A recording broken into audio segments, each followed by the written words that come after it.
പരിശുദ്ധ അമ്മയ്ക്കും അമ്മയുടെ തിരുക്കുമാരനും ഒരായിരം നന്ദി പറയുന്നു. ഞാൻ 2019 ജൂലൈ 20 ഞാൻ ഉടമ്പടി എടുത്തത്.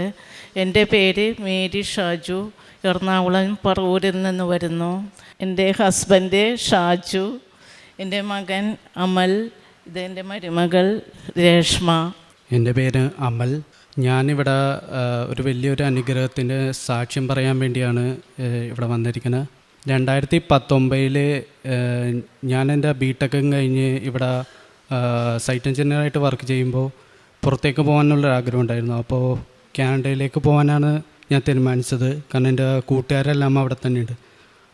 പക്ഷേ ഞാൻ അപ്ലൈ ചെയ്തതിന് ശേഷം ആണ് ഇവിടെ കോവിഡെല്ലാം വന്നതിന് ശേഷം എനിക്ക് ഒത്തിരി തടസ്സങ്ങളുണ്ടായി.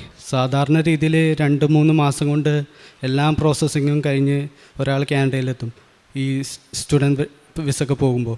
പക്ഷേ എൻ്റെ കാര്യത്തിൽ അത് 1.5 വർഷം മേളിലെടുത്തു.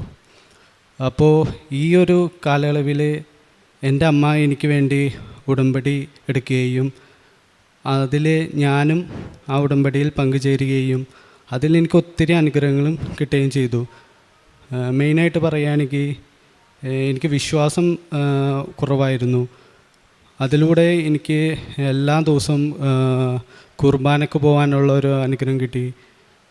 എല്ലാ ആഴ്ചയിലും ഞാൻ കുമ്പസാരിക്കുകയും അങ്ങനെ അമ്മ പ്രദക്ഷിണ പ്രാർത്ഥനയും ഉടമ്പടി പ്രാർത്ഥനയിലൊക്കെ ചൊല്ലുമ്പോൾ അതിൽ ഞാൻ കൂടുകയും എല്ലാ തടസ്സങ്ങളും മാറി എനിക്ക് കാനഡയിൽ എത്തിച്ചേരാൻ സാധിച്ചു.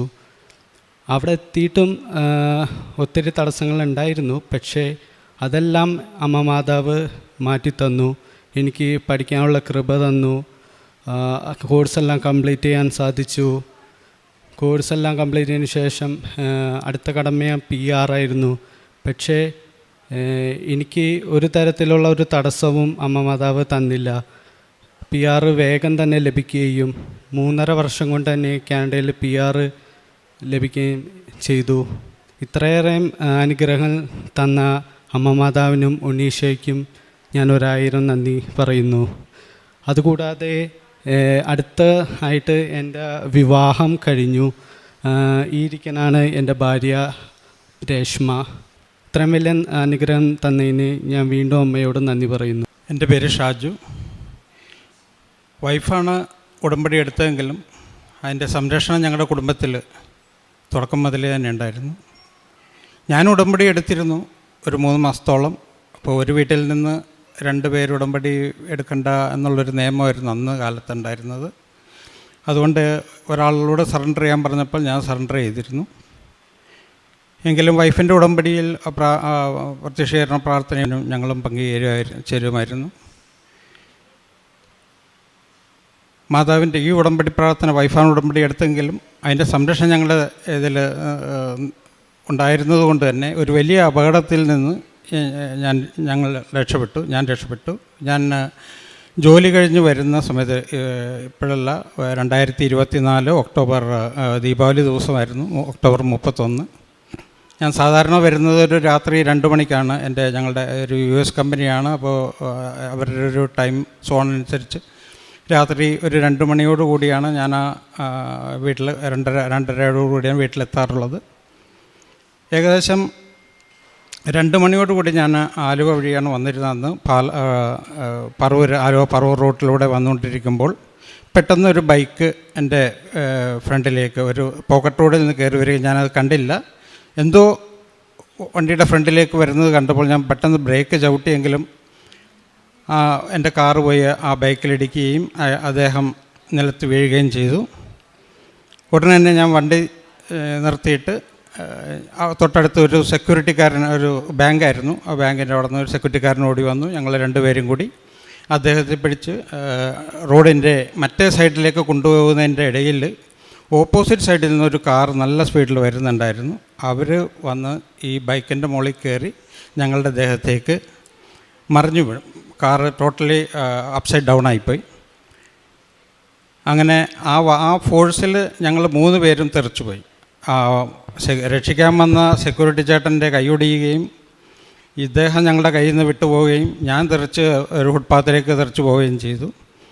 ഇതൊക്കെ ഇത്രയൊക്കെ ആയിട്ടും വേറെ എനിക്ക് ഒരു കുഴപ്പമുണ്ടായില്ല. എൻ്റെ വണ്ടി പെട്ടെന്ന് ബ്രേക്ക് ചെയ്തപ്പോൾ വേറൊരു വണ്ടി എൻ്റെ പുറകിലുണ്ടായിരുന്നു. അത് വന്ന് എൻ്റെ വണ്ടിയുടെ ബാക്കിലിടിക്കുക, അങ്ങനെ ഒരു 4 വണ്ടി പരസ്പരം കൂട്ടിമുട്ടി.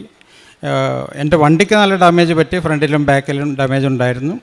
പക്ഷേ എനിക്ക് ഒരു പോറൽ പോലും ഏറ്റില്ല. ആ സെക്യൂരിറ്റി ചേട്ടന് കൈയൊടിഞ്ഞൊടിഞ്ഞു. അദ്ദേഹത്തെ അപ്പം തന്നെ ഹോസ്പിറ്റലിൽ കൊണ്ടുപോവുകയുണ്ടായി.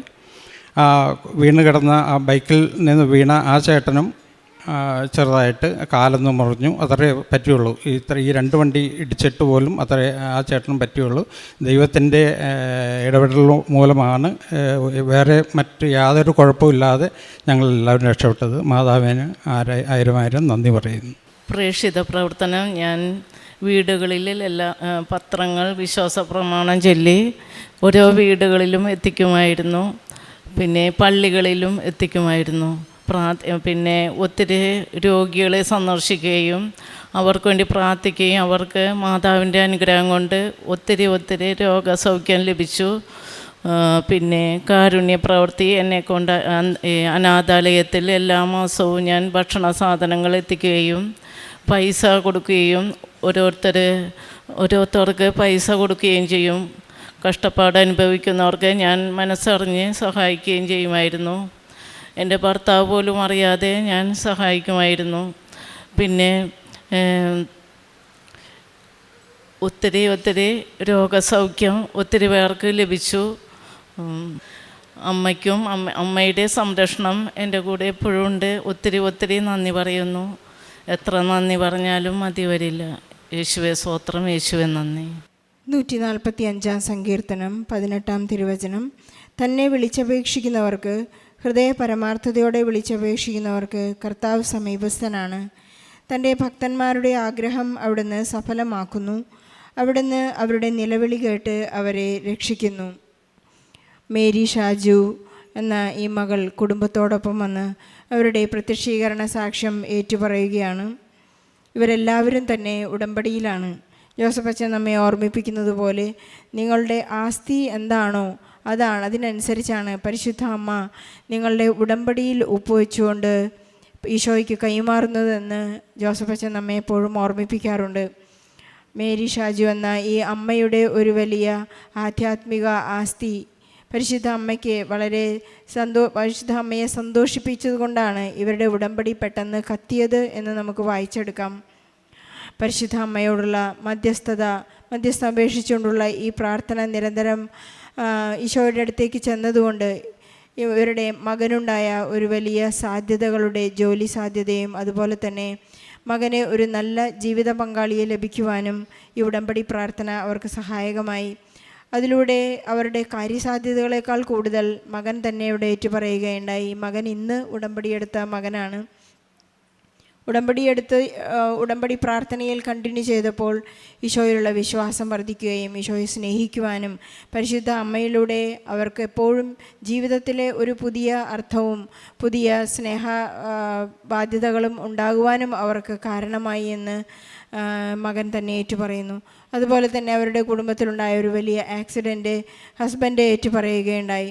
ഷാജു എന്ന സഹോദരൻ്റെ ഒരു വലിയ അപകട സാധ്യതയിൽ നിന്ന് പരിശുദ്ധ അമ്മ കൈപിടിച്ചുയർത്തിയ ഒരു വലിയ സാക്ഷ്യമാണിത്. ഉടമ്പടിയെടുത്ത മക്കൾക്കെല്ലാം സംരക്ഷണം ഉറപ്പാണ്.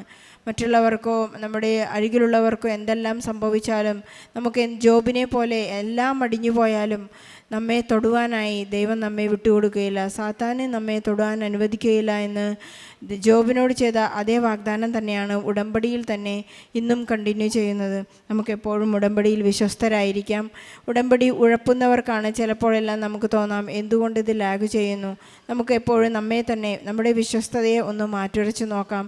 എനിക്കെന്തുകൊണ്ട് പരീക്ഷകളും ഉണ്ടാകുന്നു, അതിൽ നാം എത്രമാത്രം വിശ്വസ്തരായിരുന്നു. എൻ്റെ കാരുണ്യ പ്രവൃത്തികളിലും പ്രേക്ഷിത പ്രവർത്തനത്തിലും എന്നിൽ ഈശോ രൂപപ്പെട്ടുവോ, ക്രിസ്തു രൂപപ്പെട്ടുവോ എന്ന് നമുക്ക് ചെക്ക് ചെയ്യാം. അതുപോലെ തന്നെ ഈശോയെ കൈമാറ്റം ചെയ്യുവാൻ എനിക്ക് സാധിച്ചുവോ എന്ന് നമുക്ക് ചെക്ക് ചെയ്യുകയും ചെയ്യാം. ഈശോ നമുക്ക് നൽകിയ എല്ലാ അനുഗ്രഹങ്ങൾക്കും പരിശുദ്ധ അമ്മയുടെ മധ്യസ്ഥതയ്ക്കും നല്ലൊരു കയ്യടി നൽകി ഈ സാക്ഷി നമുക്ക് സമർപ്പിക്കാം. അത്യപൂർവ ദൈവാനുഭവങ്ങൾ ഇനി നിങ്ങൾക്കും സ്വന്തം. ഈ യൂട്യൂബ് ചാനൽ ഇതുവരെ സബ്സ്ക്രൈബ് ചെയ്തിട്ടില്ലെങ്കിൽ ഇപ്പോൾ തന്നെ സബ്സ്ക്രൈബ് ചെയ്യുക. ഈ വീഡിയോ ഇപ്പോൾ തന്നെ നിങ്ങളുടെ സുഹൃത്തുക്കൾക്ക് ഷെയർ ചെയ്തുകൊണ്ട് കർത്താവിൻ്റെ പ്രേക്ഷിതരാകുക.